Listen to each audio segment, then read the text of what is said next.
What's going on, everybody? Your boy Kyle Summers here, your licensed bro therapist, and I had a no-show at 6 o'clock, so I figured, hey, why not make a YouTube video? And the topic I wanted to discuss today is about just the cultural issue we have with being okay with not being okay.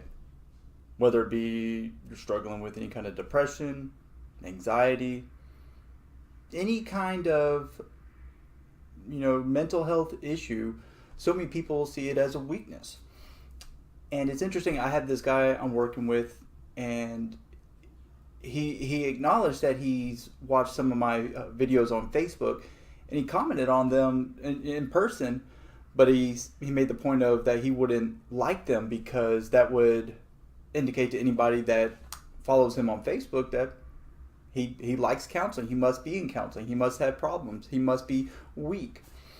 And it's just so amazing to me that as far as we've come as a society with getting closer to feeling okay with not feeling okay, there's still such a stigma to where people just will rather just bury their feelings than acknowledge them.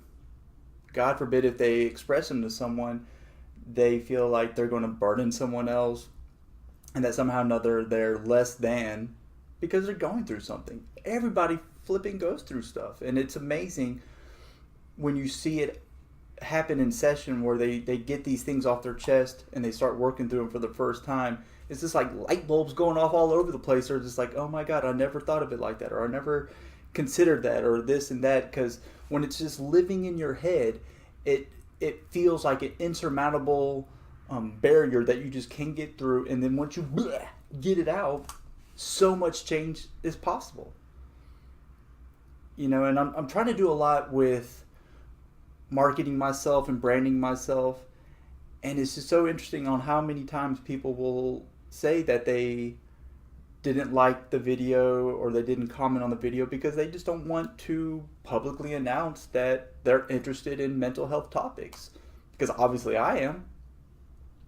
And it's funny, I can't remember the exact way they said it. There was an old commercial where it was, I think, for Rogaine, and the guy said that not only is he the president and the CEO of it, but he's also a member, and he took off his hat or something, and I forget what it was, but he was kind of acknowledging, hey, I know it's difficult for you guys that don't have hair. Hey, I'm struggling with that too, so feel comfortable with me.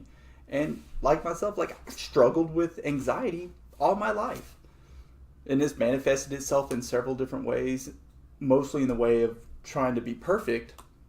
But it just kind of molds and works its way into all these different situations where I would struggle with strong feelings of anxiety where my brain's just like, get the hell out.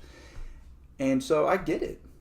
And I didn't want people to know about it. But once I got it out there, once I started addressing it, it's like, oh my God, I actually can control this. I actually can manage this. And it still rears its head when I started doing these videos. Freaked out. Completely freaked out. But I worked through it. And the people in your life, if you tell them that you're struggling with something and they don't support them, F them. They're only in your life because you choose to allow them to be in your life. If they're not going to support you in what you're going through, screw them. They don't need to be there. You deserve to have people in your life that support you. And you deserve the right to express how you feel and feel validated in those feelings. So to get started, one tip I can give you, if you're not ready to speak it out into the universe yet, just acknowledge it in your head. Say in your head, I'm feeling sad, or I'm scared, or I'm pissed off. I feel guilty. Say it in your head. Just acknowledge the emotion in your head. Identify it. What is that feeling? That was my elbow that hurt a little bit. What is that feeling? And then say it in your head and get used to that process of kind of identifying where in your body you feel it, what is that feeling, and giving it a name in your head. And just start there. You got to take the first step somewhere. Anyhow, that's pretty much all I wanted to say, guys. If you're watching this and you are acknowledging that you're struggling with something, bravo to you. Good freaking job. I'm proud of you. And yeah, if you like the video, like it. Who cares if someone sees that you like the video? Like I said, screw them. All right, so have yourself a great day. My name's Kyle, and I'll see you later. Bye.